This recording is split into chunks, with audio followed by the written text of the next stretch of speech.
एक बार फिर हम हैदराबाद में कल था इस मौजूद के साथ आपकी खिदमत में हाजिर हुए हैं और आज हमारे मेहमान हैं वैद्य प्रमोद चंद्रा साहब। आप आयुर्वेदिक के डॉक्टर हैं और हैदराबाद की एक पूरी तहजीब को आपने देखा है और मैं समझता हूँ कि अपनी उम्र के 75 और 76 ईयर्स गुजार चुके हैं। तो इनकी आंखों से हम आपको न सिर्फ हैदराबाद दिखाएंगे बल्कि हिंदुस्तान में, भारत में, बिलखुसूस हैदराबाद में आयुर्वेदिक का क्या मकाम है और वो किस मोड़ पर है, ये सब आप इनके तवज्जुह से जानेंगे। मैं आप सब की तरफ से, हमारी टीम की तरफ से डॉक्टर साहब का इस्तेमाल करता हूँ। आदाब डॉक्टर साहब। डॉक्टर साहब, जैसा कि मैंने अभी अपने आपका तारुफ पेश किया है और आपने सुना भी है कि हमारा असल मकसद जो है वो है हैदराबाद कल क्या था, हैदराबाद को आपने देखा तो कैसे पाया, ये हमारा असल में मकसद है ताकि नई नस्ल के सामने हम आज हैदराबाद को ला सकें। क्योंकि नई नस्ल जो है वो कल की तहजीब से बिल्कुल नावाकिफ़ है और एक अजीब तर्ज उन्होंने, एक अंदाज ज़िंदगी गुजारने का निकाला है। तो आइए सबसे पहले मैं ये जानना चाहूँगा कि आपका पूरा नाम क्या है? मेरा वैद्य प्रमोद चंद्र मेरा पूरा नाम है जी। मैं आयुर्वेदिक वैद्य हूँ और गवर्नमेंट ऑफ तेलंगाना में हैदराबाद आंध्र प्रदेश में मैंने सर्विस की। सर्विस करने के बाद रिटायर्ड हो गया, अपनी प्राइवेट प्रैक्टिस कर रहा हूँ। और ये जो आयुर्वेदिक डिपार्टमेंट है, ये मेरे फादर का फाउंडेशन रखने वाले थे। उन्होंने सन 34 में इस आयुर्वेदिक डिपार्टमेंट की फाउंडेशन रखा। सन 34 में उन्होंने आयुर्वेदिक कॉलेज और आयुर्वेदिक फार्मेसी सुल्तान बाजार में प्रारंभ की और वलियर साहब के कर कमलों द्वारा उसका उद्घाटन किया गया। इसके बाद वलियर कौन थे? प्रिंस ऑफ बरात। प्रिंस ऑफ बरात, अच्छा अच्छा। निज़ाम के बड़े बेटे। तो ये इससे पहले ये प्राइवेट था? ये सन 34 से लेकर 40 तक प्राइवेट रहा और सन 41 में निज़ाम गवर्नमेंट ने इसको अपना हैंडओवर कर दिया। अच्छा।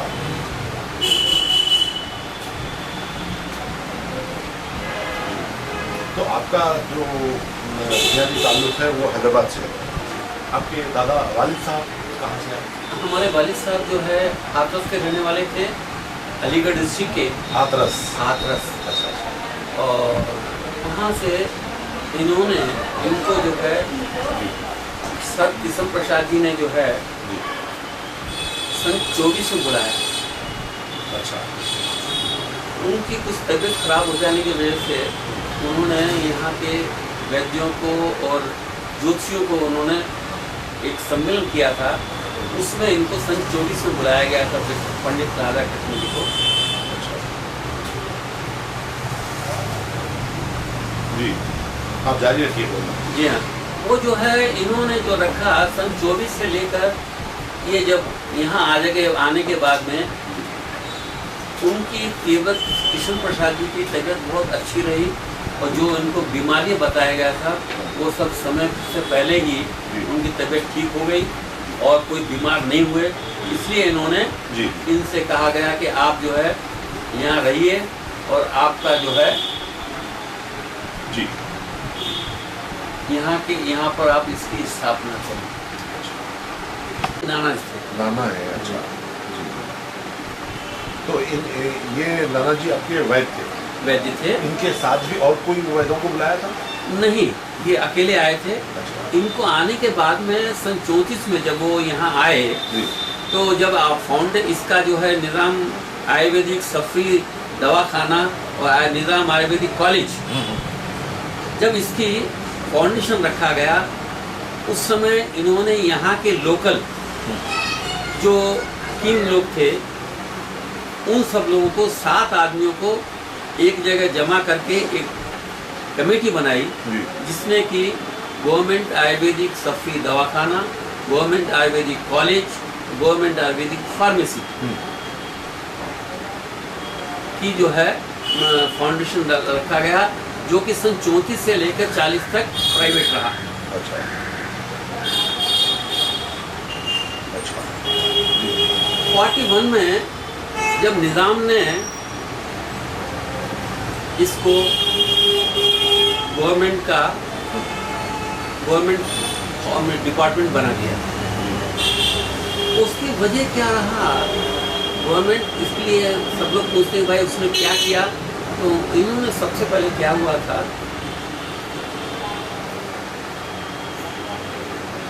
तो ये निज़ाम आयुर्वेदिक सफरी दवाखाना कुंभ मेले में इलाहाबाद गया था।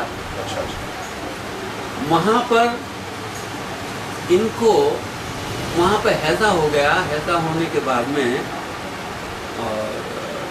जो नेपाल के महाराज थे, उनके कैंप में हैजा हो जाने से उसकी चिकित्सा इन्होंने की। वहाँ पे उनकी जो है नेपाल के महाराज ने निज़ाम को जो है टेलीग्राम दिया है कि आपके डिपार्टमेंट ने जो है यहाँ पर आकर के हमारी बहुत सेवा की, हम आपका शुक्रिया अदा करते हैं। इस बेस पर जब निज़ाम ने पूछा कि डिपार्टमेंट कौन है, क्या है, जब इनको बुला करके और उसके बाद में इसको निज़ाम गवर्नमेंट आयुर्वेदिक को गवर्नमेंट में डिपार्टमेंट में ले लिया। ये 41 में। उससे पहले वो खानवी था।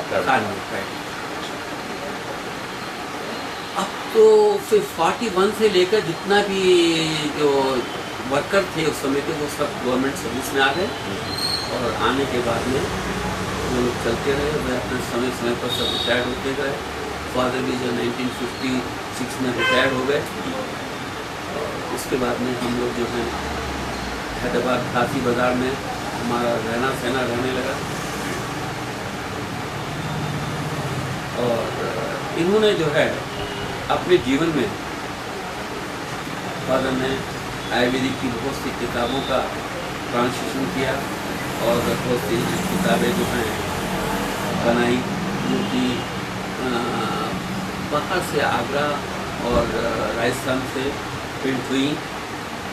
और मैं जो है, मेरा अपना जीवन रहा हैदराबाद में, मेरा अपना रहा और यहीं पर रहकर पढ़ लिख करके मैं हुआ।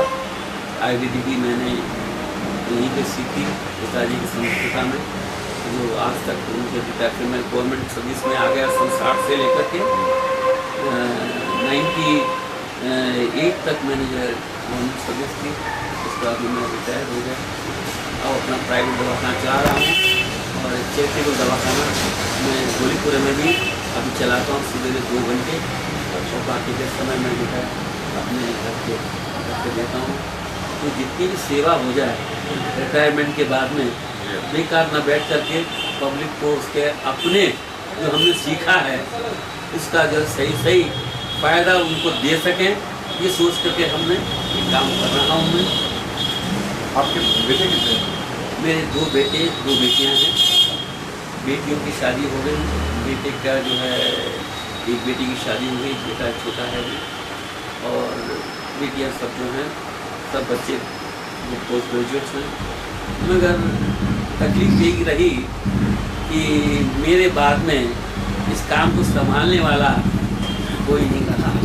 वैसे मेरे शागिर्दों में बहुत लोग रहे हैं, विचार कर रहे हैं। तो आयुर्वेदिक का क्या ये होम्योपैथी से भी बहुत पहले? हाँ, ये जो है आयुर्वेदिक का प्रारंभ सृष्टि के आदि से हुआ। सृष्टि के साथ जब दुनिया बनी है, दुनिया के बनने के बाद में सबसे पहले आयुर्वेदिक का ही प्रारंभ हुआ। क्योंकि जब इंसान पैदा हुआ तो इंसान को अपनी ख्वाहिश के मकसद से अपने तकलीफ़ात के लिए उस चीज़ की जानकारी करने लगी, कमेटियाँ बनाई गई।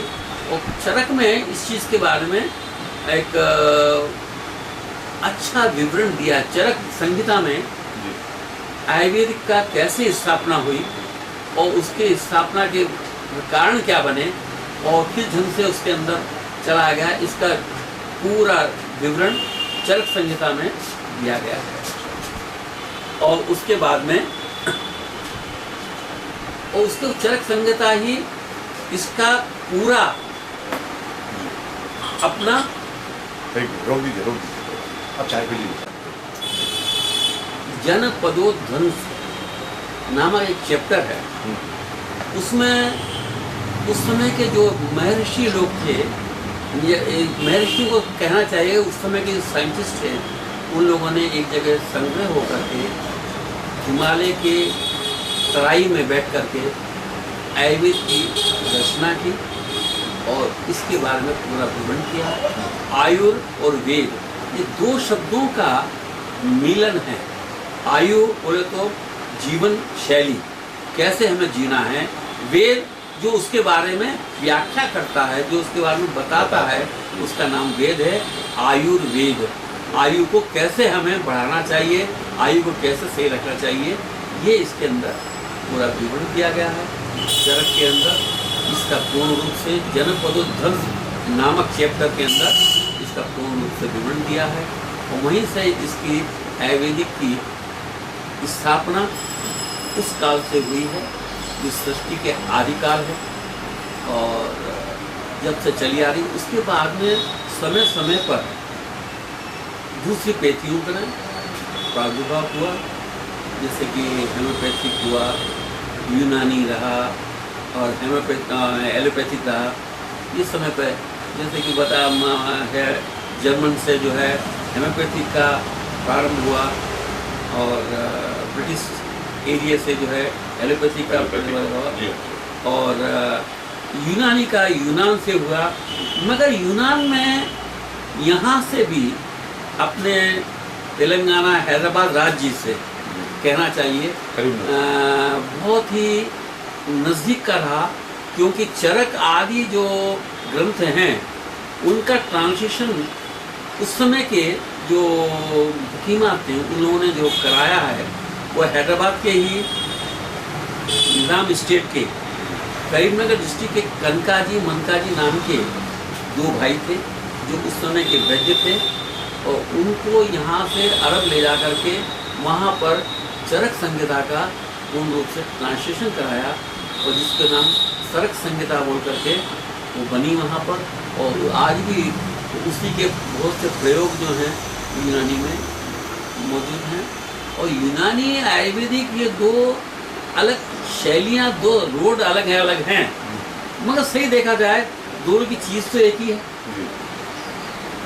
वो भी वनस्पति पर चलता है, आयुर्वेदिक वनस्पति चलता है।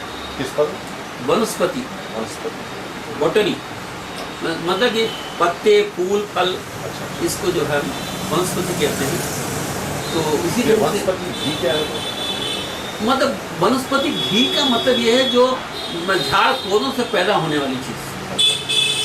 तो क्योंकि जो वनस्पति जो घी बनी थी शुरू में वो बिनोला और तिल के तेल से बना था, तो वनस्पति से बना, तो उसको वनस्पति नाम रख दिया गया। अब जैसे आजकल जो है बनते तो सब कोई भी केमिकल नहीं है, तेल आदि वो तो बनते किसी वनस्पति से ही हैं। मैं कुछ ऐसे वनस्पतियाँ आ गई हैं अब जिन्होंने की करीब आज तो जो वनस्पति घी के अंदर करीब 40 नमूने के बीजों का तेल निकल के मिक्सिंग किया जा रहा है, जिसका कि रिएक्शन हमारे शरीर को बहुत हो रहा है। इसीलिए हम लोग कहते हैं कि जो है भाई वनस्पति घी मत खाओ। इसकी वजह यही है कि जो पहले डालडा के नाम से जो बना था उसको 2 ही द्रव्य थे, अब तो इन्होंने 40 चीज़ें बन गई हैं और उसके बारे में और फिर जो नए पद्धति से इसको वॉश किया जाता है, फिल्टर, डबल फिल्टर, उसमें तेल का जो है पूरा जूस खत्म हो जाता है। वो हमारे लिए हानिकर रासायनिक द्रव्यों के जूस हमारे उस तेल में आ जाते हैं, वो हम खाते हैं। उसका रिएक्शन में एसिडिटी हो जाना, बर्निंग हो जाना, स्किन इन्फेक्शन हो जाना, ये चीज़ें देखने में जो आज आ रही हैं उसका मेन कारण हमारा खाद्य है, और ये हमारी चीज़ें हैं। क्योंकि जब हम रासायनिक द्रव्यों का जो प्रयोग आज हमारे भोजन की क्रिया पर या खेतों में हुआ रहा है, उसका रिएक्शन से हम लोग जो है ज़्यादा बीमार होते हैं। इसीलिए कहते हैं कि भाई जहाँ तक हो इसको कम करो। मगर आज का समाज पैसे के पीछे भाग रहा है, पब्लिक की जीने के लिए नहीं कर रहा, अपना पैसे के लिए कर रहा है। यही था तहजीब जो कह रहे हैं, जो जिस विषय पे आज हम आप बैठ के बात कर रहे हैं। पुराने काल में हैदराबाद पुराने में जो तहजीब थी वो ये थी कि एक दूसरे में भाईचारा, एक दूसरे में मोहब्बत थी, एक दूसरे का ये नहीं मालूम होता था जैसे कि आजकल हिंदू और मुसलमान करके जो झगड़े करते हैं, ये नहीं मालूम। मैं खुद एक पंडित परिवार से रहकर, ब्राह्मण होकर भी उस समय के जो हमारे पिताजी के जितने दोस्त अहबाब थे, नवाब लोग थे, अरबियन थे, मुस्लिम थे, वो सब उनसे हम उनके घरों में जाते थे, उनको नाना नानी कहकर के उनके घर में हम आना जाना। इतनी मोहब्बत थी, वो लोग भी इतनी मोहब्बत से रखते थे। मगर आज वो चीज़ें खत्म हो गई। आज का समाज जो बन रहा है वो केवल सामाजिक दृष्टि से, राजनीतिक दृष्टि से हो रहा है। जो पहले हमारा निज़ाम का पीरियड था या स्वतंत्रता से पहले का जो था, वहाँ पर ये नहीं मालूम होती थी कि गवर्नमेंट किसकी, निज़ाम गवर्नमेंट बोलते थे, मगर उसमें देखिए आप उठा करके उनके चैप्टर में जितनी भी मेन पोस्टें हैं उसमें सब हिंदू, और हिंदुओं में भी ब्राह्मण्स ही मिलेंगे। क्योंकि लोग इस पर ध्यान नहीं देते। उस समय का जो फाइनेंस मिनिस्टर था वो भी ब्राह्मण था, सेक्रेटरी था वही था, नाम याद है आपको? नहीं सर। और अब जो कोतवाल साहब रेड्डी साहब थे। तो उस समय के जो ये लोग जो कहते हैं आज के समय में, जो आज धर्म का एक दूसरे के पीछे पॉलिटिकल जो बैठ जाते हैं, उस समय नहीं था। उस समय मोहब्बत थी और एक दूसरे के लिए जीते थे, और जीने के लिए एक दूसरे मोहब्बत। वो चीज़ें आज मुझे याद आती हैं अपने जीवन में, जैसा कि आपने आज बैठ कर के वो चीज़ याद दिलाई मुझे, तो मुझे वो दिन याद आए कि जबकि जो है हम लोग रहते थे, ये नहीं मालूम होता था कि ये मुसलमान का घर है, ये हिंदू का घर है। तो सब वहाँ पे प्यार था, मोहब्बत था, एक दूसरे के लिए हमदर्दी थी। आज वो देखने को नहीं मिलता। आज केवल जो है अपने छीना झपटी में लगे हुए हैं दोनों, और एक दूसरे की उंगली उठाने में लगे हुए हैं। निज़ाम ने उस समय जितने भी यहाँ पे एक अंजुमन पेशवाह मजाहिब बोल करके एक सोसाइटी बनी थी निज़ाम के टाइम पर, जो कि पूरे जितने भी अपने वो थे हेलो, तो जो भी थे, तो उस समय के जितने भी यहाँ पे वो मजहब थे, उस मजहब थे, उन सबको उन्होंने जो है मिला करके एक सोसाइटी बनी थी, अंजुमन पेशवाए मज़ाहिब। उसमें जो है मैं आपको जितने भी साधु थे, संत थे, उसमें क्रिश्चियन और आपके मौलवी, मुर्शद और पादरी सब मिलके था। उसका नाम था अंजुमन पेशवाए मज़ाहिब। और उसके लिए जो है हमेशा, और उस समय ये देख करके निज़ाम ने जितने के उस समय के मंदिर मस्जिद थी, उन सबको आज तक भी पेंशन दी जा रही है। ये उस समय चालू हुआ था, उस समय की लिस्ट में आज भी जो पेंशन दी जा रही है। ये आपको मालूम होगा हुसैन आलम में एक बाबा पूर्णदास जी का मठ है, वो जब से जो है उन लोगों को जो है पेंशन मिल रही है। उस समय तो बताइए, अगर ये नहीं होता तो निज़ाम के अंदर नहीं होता तो ये सब क्यों होता था? ये थी मोहब्बत थी एक दूसरे के अंदर, और एक में जीने की तमन्नाएं थी, खुशी थी। अगर ना होता तो निज़ाम को बुला करके हमारे फादर को इतनी दूर से ला के यहाँ बसाया, और यहाँ पर उनको यहीं तक नहीं किया उनको यहाँ पे जागीर के नाम से रखा और फिर यहाँ दी और उनको यहाँ रहने के लिए जागीर दी। जागीर दी। और रहने के बाद में वो रहे अपने जीवन काल तक उन्होंने अपने यहीं पर रहे। फिर हम लोग के समझिए पे आ गए, अब हैदराबादी हो गए कब से क्योंकि हम लोगों का सब रहन सहन खान पीन सब यहीं का हो गया। फादर यहाँ के बाद में बाहर गए नहीं दोबारा वापस। आयुर्वेदिक के अभी यहाँ पे कितने दवाखाने या डिस्पेंसरी चल रहे हैं? ये जो है गवर्नमेंट डिस्पेंसरी है, करीब 700 गवर्नमेंट डिस्पेंसरीज हैं। 700 करीब 700 करीब गवर्नमेंट डिस्पेंसरीज हैं। और प्राइवेट प्राइवेट तो बहुत हैं, मगर सब आजकल मुश्किल ये हो गया है कि आयुर्वेदिक चिकित्सक जो हैं जीवन यापन के लिए, जीवन यापन का मतलब ये है जीने के लिए जो तमन्नाएं हैं वो उसका जो है वो एलोपैथी का सहारा लेकर के ज़्यादा वो करते हैं। आयुर्वेदिक चीज़ें करने वाले कुछ ही जो डॉक्टर्स हैं वो ही इसको पूर्ण रूप से आयुर्वेदिक औषधि का प्रयोग करते हैं। बाकी का सब इंटीकोर्सेस मतलब कि आयुर्वेदिक यूनानी मिला के करते, आयुर्वेदिक और एलोपैथिक मिक्स करते हैं। तो आयुर्वेदिक में हर बीमारी का इलाज है? जी हाँ, आयुर्वेदिक के अंदर हर बीमारी का इलाज है। फौरन है जैसे एलोपैथी में? हाँ, मगर जो ऑपरेशन आदि हैं वो आयुर्वेदिक सिस्टम में नहीं।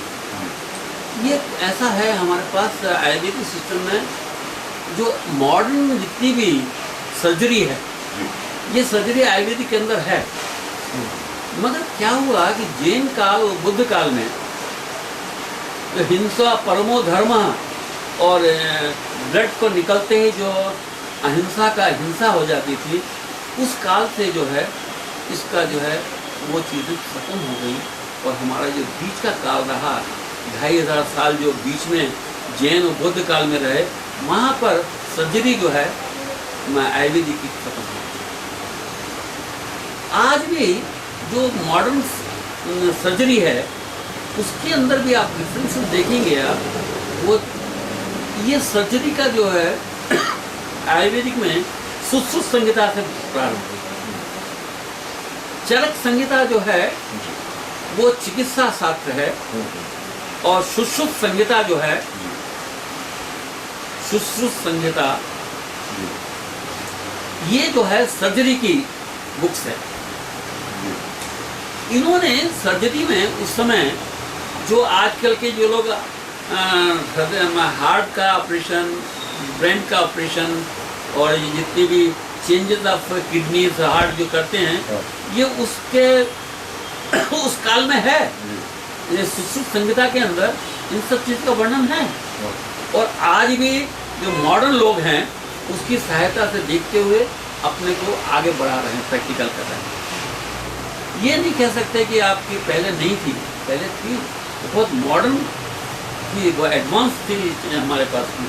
अच्छा, आजकल जैसे कि आपने कहा पहले की जो हथियार थे करने वाले वो रिएक्शन नहीं करते थे। जैसे कि आजकल सेप्टिक आदि हो गए, सेप्टिक आदि नहीं था पहले। क्यों नहीं होता था कि वो जो धातु पंच धातु की जो बनाई जाती थी रासायनिक क्रियाएं करके उसकी वजह से उनमें जो है रिएक्शंस नहीं होते। अच्छा, फिर उसका जितना भी वो होता था वनस्पतियों का कषाय बनाना या नहीं तो उनके डिकॉक्शन से और उनके रस से उसका धोना करना कर देते थे, जिससे कि आदमी जल्दी ही जो है ठीक हो जाता था। जिसका कि आजकल मॉडर्न सिस्टम में जो आप देख रहे हैं कि बगैर सर्जरी खाली क्षयकरण मतलब कि रेडियो सिस्टम से जो सर्जरी हो रही है उस काल का ही एक दूसरा रूपांतर उसमें भी बस, मगर उसको हमको अध्ययन करना पड़ता है कि वो कैसा है। अब जैसे कि आप रॉकेट आदि के विषय में जो आप मॉडर्न देख रहे हैं, क्या पहले नहीं था? पहले भी रॉकेट्स थे नहीं, तो वो जो है उस समय का पद्धति थी। और आज जो है हम जो जा रहे हैं, मगर ये क्या है बीच में जो है संधि काल आ गया, हम लोग बीच में भूल गए उन चीज़ों जी।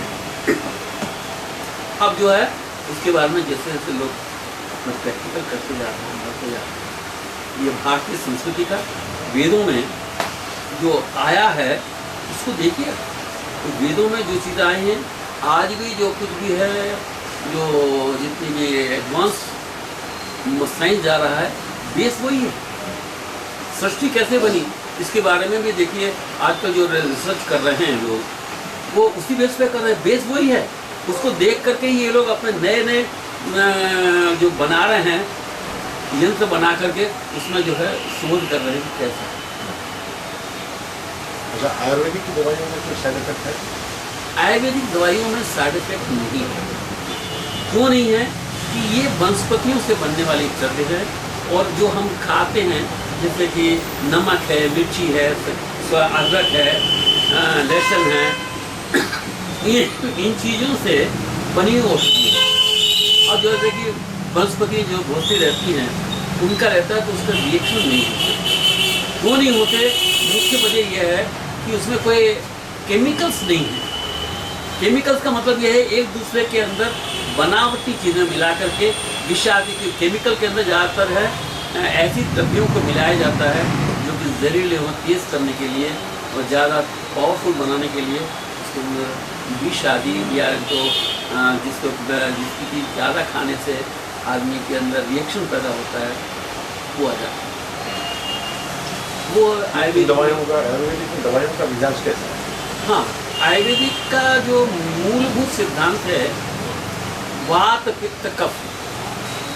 ये जो है, वात बोले तो हवा, पित्त बोले तो सफरा जिसे बोलते हैं, यूनानी में सफरा कहते हैं, और कफ बोले तो जिसको बलगम कहा जाता है। इसके आधार पर आयुर्वेदिक पद्धति का मूलभूत सिद्धांत पंचमहाभूत के अंदर से 3 द्रव्य बने, वात पित्त कफ, इसके ऊपर ही इसका दारोमदार है। जिसका कि हम लोग जो चिकित्सक पहले करते थे, केवल नाड़ी देख करके हम उस चीज़ को निश्चय करते हैं कि इसके अंदर आदमी जो बीमार है, इसके अंदर पित्त की बाहुल्यता है या कफ की बाहुल्यता है या ओल्लूढ़ता किसकी है, वो देख करके और उस बीमारी को पहचानते हैं। क्योंकि उस समय ये आजकल के मशीन युग में, कलयुग बोले तो मशीन युग, तो तो वो तो था नहीं उस समय चिकित्सा का जितने माध्यम था नाड़ी देखने का। आयुर्वेदिक, यूनानी दोनों लोग ही इस तरीके से नफ्स से देखते थे, नफ्स से पहचानते थे। हाँ, तो वो उस समय के बाद में नफ्स देखने के बाद में, फिर इसके बाद काल में कोई दिन बाद में पैखाना, पेशाब, थूक, पसीना, इसको देखने के लिए वो जीवा अष्ट पद्धति है देखने के, जीभ देखना, आंखें देखना, पेशाब देखना, मलमूत्र देखना, इसके देखने से हम लोग पहचानने लगे कि ये कैसे कैसे जो है इसको बीमारी है, क्या बीमारी। अब मॉडर्न पद्धति में इसके लैब हो गए देखने के लिए। उस समय हकीमात शीशे में ला लिए, उसमें तेल डालते थे, तिल का तेल डाल करके उससे देखा जाता था कि इसको क्या बीमारी है, इसके अंदर क्या क्या चीज़ मिले हुए हैं, वो मालूम है। एक एक ड्रॉप डालते थे उसके अंदर, और उसके अंदर नए नए नमूने के तरंग आती थी पेशाब के अंदर, कारूरी के अंदर, तो कारूरा कहते थे। तो उसके अंदर जो आती थी, उससे हम लोग पहचानते थे ये कलर आने पर ये बनता है, इसका ये डिज़ाइन होने पर ऐसा बन जाता है, ड्रॉप नीचे बैठ गया तो उसका क्या रिएक्शन होता है। ये सब देख करके उस समय का टेस्टिंग लैब हम लोगों को खुद ही हकीम अपने आप ही दिख कर लेते हैं। अब आजकल जो टेस्टिंग लेबोरेटरी बन गए हैं, उस समय हकीम के सामने शीशा ला के रख दिए, उन्होंने देखा, एक ड्रॉप डालते थे, डाल के देखा जाता था कि इसके अंदर क्या क्या बीमारी। उसके बाद नाड़ी देखते थे, जीभ देखते थे, आंखें देखते थे, उसको देख करके बीमारी की पहचान करके दवाइयाँ दी जाती।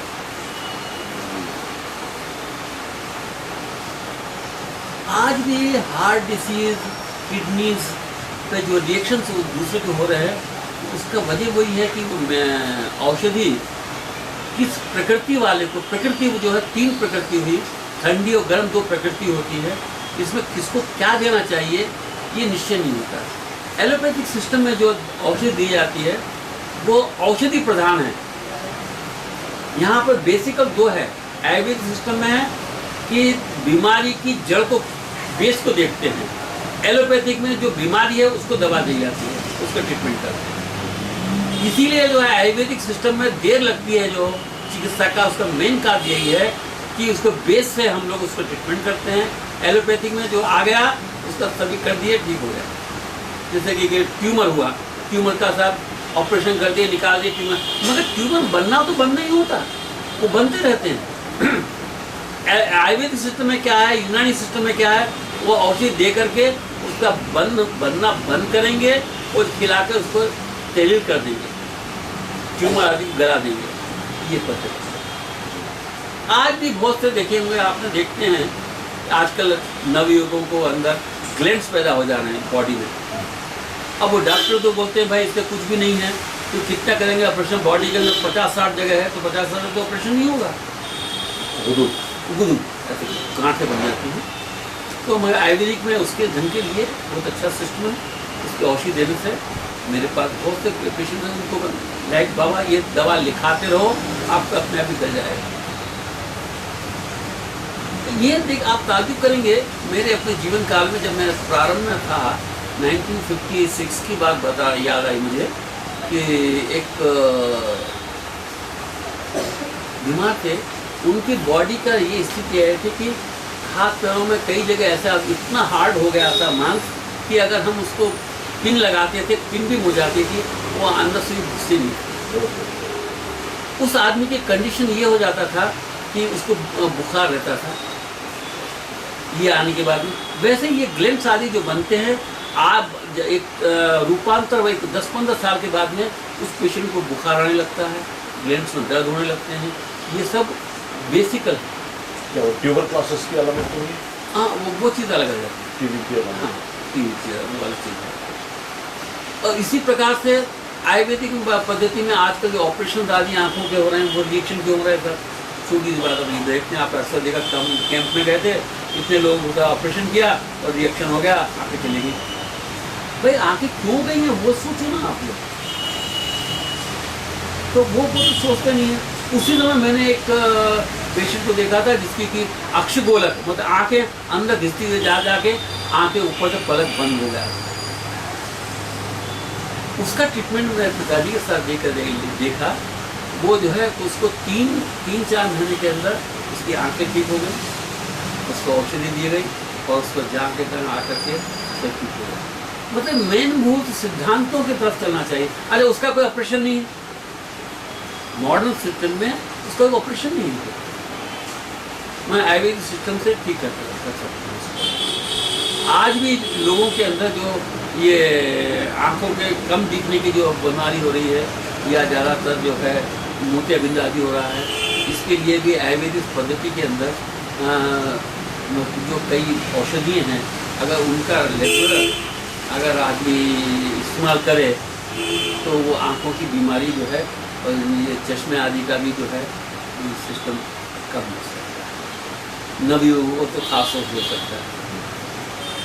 डॉक्टर साहब आपके मतलब में मैं देख रहा हूँ यहाँ पे गोलियाँ ज़्यादा, होम्योपैथी में सफूफ है या पाउडर है? नहीं, होम्योपैथिक जितनी भी होती है वो मदर टिंचर बनाते हैं, उन लोगों के पास सफूफ आदि नहीं होता, उनके पास जितनी भी बनते हैं नहीं, होम्योपैथिक मदर टिंचर बनते हैं और यूनानी में हलवे बनते हैं, यूनानी में हलवे बनते हैं। तो ये होम्योपैथिक जो होता है ये मदर टिंचर स्पिरिट के अंदर, अल्कोहल के अंदर हर चीज़ को, द्रव्य को डाल करके उसको मदर टिंचर बना करके फिर उसको पोटेंसी सिस्टम से पूरा कन्वर्ट करके और उसको अंदर शुगर की जो गोलियां होती है उसमें डाल करके वो देते हैं, या शुगर जो पाउडर आता है उसको अंदर मिक्स करके देते हैं। और यूनानी के अंदर वो हलवे ज़्यादा होते हैं और उसके बाद में गोलियाँ होती हैं। वो गर्म होते हैं, मिजाज मानी वो मिजाज में गर्म भी हैं, ठंडे भी हैं, मगर वो हकीम के ऊपर है कि वो कौन सा हलवा किसको देना चाहिए, गर्म मिजाज को कौन सा देना चाहिए। जैसे कि खमीरे मरवारिद है, खमीरे मरवारिद यूनानी का फार्मूला है, वो 2 है उसमें, खमीरे मरवारिद, अम्बरी। अम्बरी बोले तो गर्म हो जाएगा, जो खमीरे मरवारिद सादा है वो ठंडा रहेगा क्योंकि इसके अंदर गर्म चीज़ नहीं है। खमीरा बोले तो चाशनी के अंदर मरवाड़ी बोले तो मोतियों का एक मुकबर है, जो जिसको कि हम कहते हैं खमीरे मरवाड़ी। ये हार्ट के लिए, दिमाग के लिए, बीपी पेशेंट के लिए अच्छा रहता है, दिल के अच्छा करता है, ठंडा रहता है। अगर हार्ट में दर्द आदि है तो खमीरे मरवाड़ी अंबरी लेना चाहिए, वहाँ पे दर्द आदि नहीं होता। अब आजकल कहना चाहिए कस्तूरी तो मिलना बंद हो गई है, बैन भी हो गया है, तो हम अंबर ले सकते हैं, अंबर मिल जाता है हम लोगों को, तो अंबर का इस्तेमाल करते हैं, अंबरी मिलता है। मोती तो खराब के बहुत मिलता है, दिक्कत नहीं है। तो ये यूनानी, आयुर्वेदिक और होम्योपैथिक का पद्धति के बारे में आपको बताया, जो तीनों की पद्धति। तो यूनानी और आयुर्वेदिक अलग अलग नहीं है, एक ही घर के दो भाई हैं। होम्योपैथिक अलग है। होम्योपैथिक जो कल्चर है वो जर्मनी से आया है, और यूनानी और आयुर्वेदिक ये इंडियन कल्चर है। अब तो आयुर्वेदिक तो खास हिंदुस्तान की तरह वो तो यही की तरह कहना चाहिए, आयुर्वेदिक नहीं बल्कि चिकित्सा शास्त्र का मूलभूत सिद्धांत आयुर्वेदिक। आप संस्कृत अल्फाज ज़्यादा इस्तेमाल कर रहे हैं। अब सब वही, क्योंकि मेरा शिक्षण जो है पद्धति हिंदी और संस्कृत में हुआ, वही शब्दों का रहा, और यहाँ का लोकल रहने की वजह से उर्दू बोल लेता हूँ।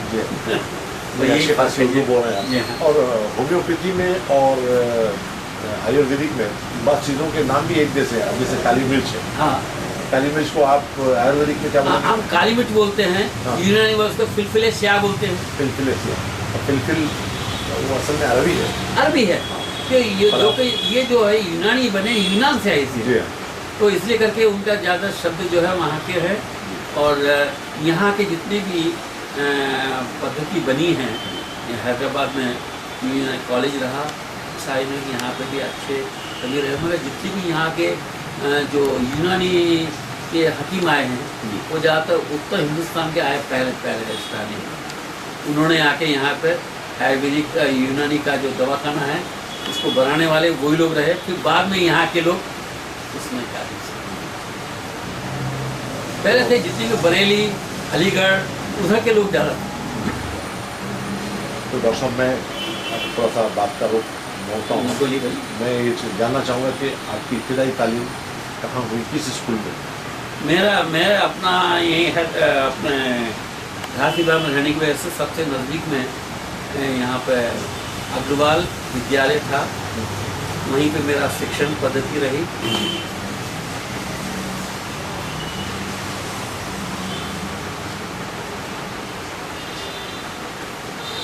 अग्रवाल विद्यालय ये कहाँ पे था स्कूल? ये पतागट्टी, उर्दू गली पतागट्टी। तो वहाँ ज़रिया तालीम क्या था? वहाँ पर पहले प्रारंभ में ये उर्दू मीडियम था, उसके बाद में फिर हिंदी मीडियम हो गया। अच्छा। मैंने मैट्रिक वहाँ से करने के बाद में फिर आयुर्वेदिक चिकित्सा का आयुर्वेदिक पढ़ा, संस्कृत और हिंदी में जो है मेरा अपना, और हिंदी लिटरेचर पर पोस्ट ग्रेजुएशन किया।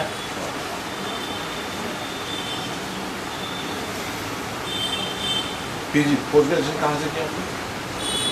यही मैं प्राइवेट ही करता था। अच्छा।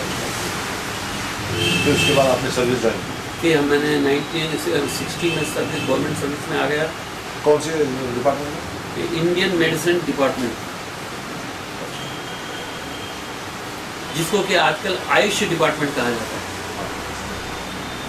आयुष डिपार्टमेंट में मतलब अब तीन चार पद्धतियाँ आ गई है, इसको आयुष नाम दिया गया है, जिसमें कि आयुर्वेदिक, यूनानी, होम्योपैथिक और नेचुरोपैथिक, ये सब मिल करके आयुष डिपार्टमेंट हो गया। तो 1960 में आपने सर्विस ज्वाइन की और रिटायर्ड 78 में रिटायर हो गया, 98 में रिटायर हो गया। रिटायर होने के बाद अभी 18 साल हो गए। जी, तो अब ये अपना मतलब चला गया? बस अपना मैं दवाखाना चलाता हूँ और लिटरेचर लिखता हूँ, जो मेरे अपने जितने अनुभव हैं उनको लिखा है। अब तक करीब 250-300 मेरे पेपर्स प्रिंट हो चुके हैं गवर्नमेंट ऑफ इंडिया के अंदर, जिसमें गवर्नमेंट ऑफ इंडिया ने मुझे जो है फेलोशिप भी दिया। तो 2005 में मुझे फेलोशिप दिया गया गवर्नमेंट ऑफ इंडिया ने। जितनी भी इंडिया में जो आयुर्वेदिक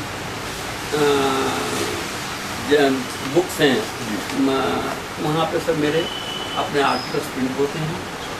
करीब करीब 200-250 बुक्स प्रिंटिंग मैगजीन निकलते हैं। उस समय मेरा अपना आर्टिकल्स प्रिंट होते हैं।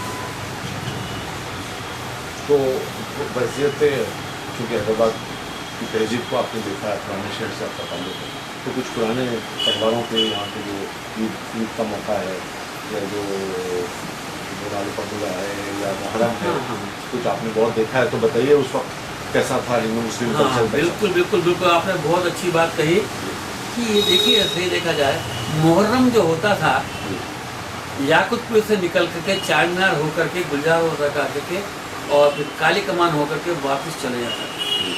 इस बीच के अंदर मैंने बचपने में देखा मुस्लिम कम, हिंदू ज़्यादा उस पर उस चीज़ के लिए ध्यान देते थे। शरबत पिलाना और उसके लिए व्यवस्था करना, ये पूरा, क्योंकि चार कमान जो एरिया था पूरा अग्रवाल समाज का, हिंदू समाज का, ये यहाँ पर पूरा इनकी दुकानें थी, तो सब लोग शरबत पिलाने का काम करते थे। हाथी के नीचे से जाना आना, वो जो मोर पैंट से जो है वो लोग करते रहते थे, ये सब मनाते थे। मतलब उस समय ये नहीं था कि ये मुस्लिम कल्चर का है या हिंदू कल्चर का है, दोनों मिलकर के जो है वो लोग त्यौहार मनाते थे। और उसमें जो मोहब्बत थी वो आज के में नहीं है। अब आप देखते हैं आजकल मुहर्रम निकलता है, खाली वही लोग जो है अपना ढप मार के निकल जाते हैं, दूसरे लोग नहीं आते उसके अंदर। पहले ईद मनाई जाती थी, सब लोग खड़े रहते थे, ये जितने भी दुकानदार रह के खड़े होकर के सब लोग उनसे गले मिलते थे। अब आजकल कोई आ गया तो दूर से आदाब कर लिए, नहीं तो पहले एक दूसरे गले मिले मरता नहीं था। मैं खुद होकर के ये जैसे कि जो उस समय यहाँ के जैसे बहादुर खान साहब थे, जो उस्मानिया के सुप्रीम साहब थे, तो इन लोगों से मिलने के लिए जाना पड़ता था। क्यों? ये पुराने लोग थे, अगर हम बचपने में नहीं गए, हम उनको नाना कहते थे, तो उनके घर पे नहीं गए तो वो बुरा मानते थे। तो उस समय की तहजीब ये थी कि एक दूसरे के पास आना जाना लगा रहता था और वो मोहब्बत से रहते थे। आज वो चीज़ें ख़त्म हो गई। मुहर्रम का ये दिखाया और दूसरा ईद का बताया। अब आकर दिखावा बहुत हो गया सर। पहले दिखावा नहीं था, पहले यथार्थता में एक दूसरे के लिए लोग जी जान से जलते रहते थे। मैंने अपना बचपने में देखा, वो आज तक देख करके अब इस चीज़ को सोचते रहते हैं, मगर वो बात नहीं आती, क्योंकि अब हम बहुत मंजिलों दूर पहुंच चुके हैं। अब जब कब बदलेगा वो ईश्वर ही जाने। क्योंकि लोगों में सबसे बड़ी गलती कहाँ हो रही है, ये आज का कोई भी समझ नहीं रहा है। आज हमने अपने इंडियन कल्चर को छोड़ दिए, हम मॉडर्न कल्चर में जा रहे हैं। मॉडर्न कल्चर की वजह से हम सब अपने को सब भूल गए। वो सबसे बड़ी बात यह है कि हमने अपनी तहजीब को भुला दिया। हमने जो अपनी तहजीब को, अगर इंडियन तहजीब में रहेंगे तो सब सही हो जाएगा। भाई वो सबसे बड़ी बात आपको याद होगी, पहले भी कहते थे ना, अंग्रेज लोग क्या कराए, लड़ाए वो अपनी हुकूमत करे, वही चीज़ जो है सामने आ गई। तो अगर हम अपने कल्चर में आ जाएं तो हम फिर अपने पुराने मोहब्बत में एक दूसरे के लिए जिए और जीने में शरीक हो सकते। अच्छा, अब आप जो 50-60 साल से घांची बाजार में हैं, तो अदालतुल आलिया ये जो है हाई कोर्ट, जी हाँ, उस वक्त तामीर हुई थी या बाद में? नहीं, ये पहले ये बहुत पहले हुई है। मैंने तो जो देखा है, पुरानी बिल्डिंग मेरे सामने थी, बाकी नई बिल्डिंग तो मेरे सामने बनी है। पुरानी बिल्डिंग पुरानी है और मैं हमारा बचपना इसी हाई कोर्ट में खेलने कूदने में जाता था। क्योंकि सब उस समय खुला था, सब बच्चे घूमना फिरना सुबह का। और खास बात ये है कि केसेस भी उतने नहीं थे, जरायम नहीं थे।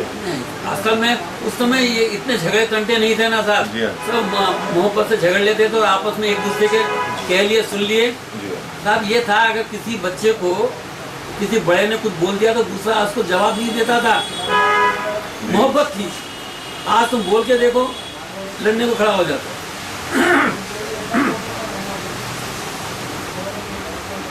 उस समय ये कोर्ट के दरवाजा खुले रहता था, पीछे पंचम्पा दरवाजा मंदिर है, लोगों के आने जाने का रास्ता रहता था। अब बंद कर दिया गया, क्यों कि आजकल के माहौल के हिसाब से कि कोई बम ना रख दे, कुछ ना कर दे, ऐसे करके सब बंद सील कर दिए हैं, पूरे रोड दरवाजे बंद कर दिए हैं। पहले ये सब नहीं था। आपको ये भी मालूम होगा कि इसके अंदर दरगाह भी है एक हाई कोर्ट में, उसको पूछने के लिए कौन जाता है? मुस्लिम से ज़्यादा हिंदू लोग ज़्यादा उसकी पूछते हैं, जाकर मन्नतें मनाते हैं सर। ये हमारा कल्चर का, अभी ये हमने तो देखा, जब से देखते आ रहे हैं, हम भी वही देख रहे हैं। लोग जाके उसको करते हैं, मन्नतें करते हैं और उनमें पूरी होती है। तो घांसी बाजार की तारीख क्या है? क्या घांसी के नाम से कोई थे? इसका घासी बाजार ऐसा सुना जाता है, घासी मियाँ रहते थे जब ये आपका हाई कोर्ट बन रहा था, जब ये एक छोटा सा एरिया था, घासी मियाँ कोई रहते थे जिनकी कि ये सब पूरा एरिया उनका था, वो घास का कुछ काम करते थे, वो रहते। उसके बाद में हाई कोर्ट बना, हाई कोर्ट बनने के बाद में यहाँ के जो समाज के जो लोग आ गए, बड़े बड़े लोगों ने आके मकाना बना लिए। और ये उस समय ज़्यादातर यहाँ पे ये पूरा कल्चर जो था, हिंदू मुस्लिम कल्चर था पूरा, यहाँ एक दूसरे के मकान आसपास थे। उस समय ये नहीं था कि क्या नहीं है, अब ये ऐसा कंडीशन नहीं है। और ये सब नई बिल्डिंग है, जब खुला एरिया था, और उस समय के मकान ज़्यादातर कबीलों के मकान थे।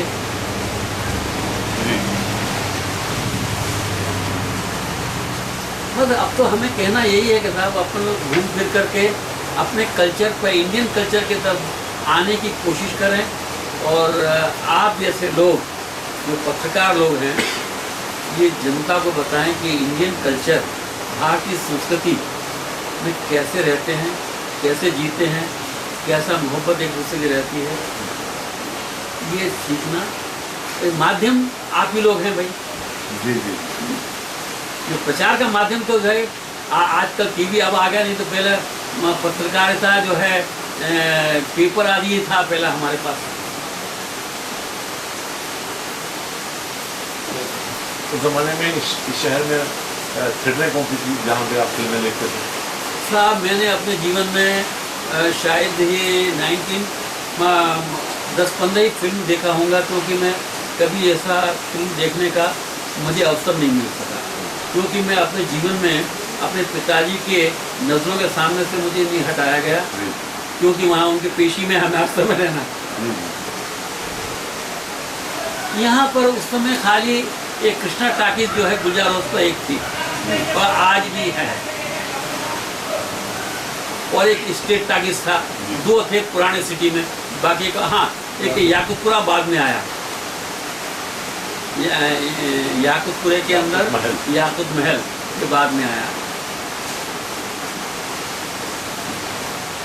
तो अब आयुर्वेदिक के और कौन से डॉक्टर हैं जो मशहूर हैं या फेमस हैं आज के हालात में, जो प्रैक्टिस कर रहे हैं? मशहूर डॉक्टर एक डॉक्टर चारी साहब बोल करके जो है काफीगुड़े में रहते हैं।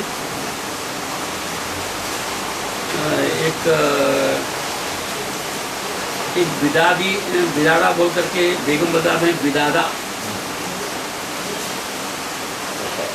ऐसे ही जो है ये लोग जो हैं प्योर आयुर्वेदिक हैं, और बाकी के बहुत से और भी डॉक्टर्स हैं चिकनपल्ली में उधर आदि हैं, मगर वो लोग जो है मिश्रण पद्धति को ज़्यादा लेते हैं। ये चारी साहब हैं, जैसे हम हैं, इदारा हैं, ये लोग जो है प्योर आयुर्वेदिक सिस्टम से ही चलते हैं। क्या कहना चाहिए, हम अपनी गुफ्तगू को समेटते हैं डॉक्टर साहब? यस, धन्यवाद। क्या कहना चाहिए कि आपने हमें वक्त दिया। नाज़रीन, हैदराबाद जो कल था, इस मौजूद पर आपने हमारी गुफ्तगू सुनी और आज हमारे मेहमान थे विद्या प्रमोद चंद्रा साहब, आयुर्वेदिक के बहुत नामी गिरामी डॉक्टर हैं। इन्होंने मुख्तलिफ मौज़ूआत पर हमें तफसील से बताया। हमें यकीन है कि आप महसूस हुए होंगे। मैं आप सबकी तरफ से एक बार फिर डॉक्टर साहब का शुक्रिया अदा करना चाहूँगा और ये सिलसिला चलता रहेगा। खुदा हाफ़िज़। खुदा हाफ़िज़ डॉक्टर साहब।